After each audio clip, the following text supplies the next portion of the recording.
Ndunankulu ngibonile ukuthi ke nithe manifika la kuneyimoto ikanokusho futhi eniphinde nayibeka into yokuphepha kwaZulu Natal nathi ithini lento yeyimoto zokuphepha obuyishiya la uthi uzoyishiyela umphakathi waseMtubatoni. Inkosi impela ngeke umbone uhulumeni enikeza umphakathi imoto yamahala u-double cab u4x4 imoto yamahala ukuthi lezi imoto ake ziphume ziyolwa nokugebenga emphakathini.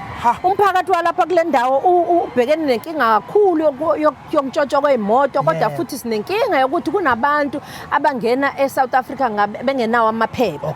Siyalakha ke udonga lapha yamkhanya kude lokuthi sivale manje ukuthi abantu abangene ngamaphepha bakithi. Hayi ukuthi abantu bakithi asibafuni kodwa akungene ngeimvume kungene ngendlela okuyona yona. Kwenzela ukuthi phela siphile sivale ngisho nezigebengu.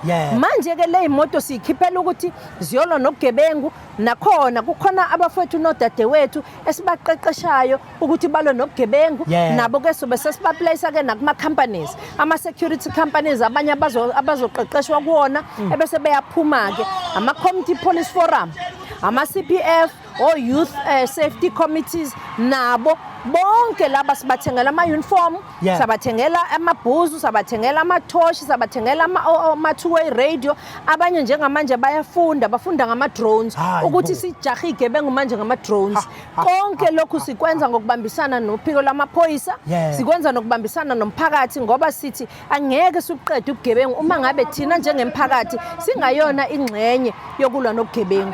So siphumile ke sisifundazwe ukuthi silwa nobugebengu ngapha sakha amathuba omsebenzi ngapha kuyaqashwa ngapha siyathesha waya ngapha nempilo ngapha sivuselela umnotho ngapha ngiyakutshela kuyasetshenzwa kwaZulu Natal umnotho uyaphakama abantu baseKwaZulu Natal sifuna ukubabona ngempela beyiphila impilo engcono. Ngithandile mawusubatshela ngaphakathi ukuthi uyabuya nakulolu hlelo ngiyazi ukuthi uzobuya futhi nakulolu hlelo. Siyabuya nakulolu hlelo into yokubuya into inokubuya ngoba sithe njengoba sizothula lesi sibhedlela lapha nampo kontreka siyabuya ke manje sesizosivula sesiginqa inkomo ke manje siyabuya ke kodwa futhi sesizothula esinye isibhedlela sesizothula iTVET abantu balapha abathi bafuna iTVET bakithi bakhathele ukuthi ingane zabo ziye emadolobheni bafuna iTVET fanele sibuyile bakithi ukuze sakhe le TVET. Mina Ndunankulu siyabuya.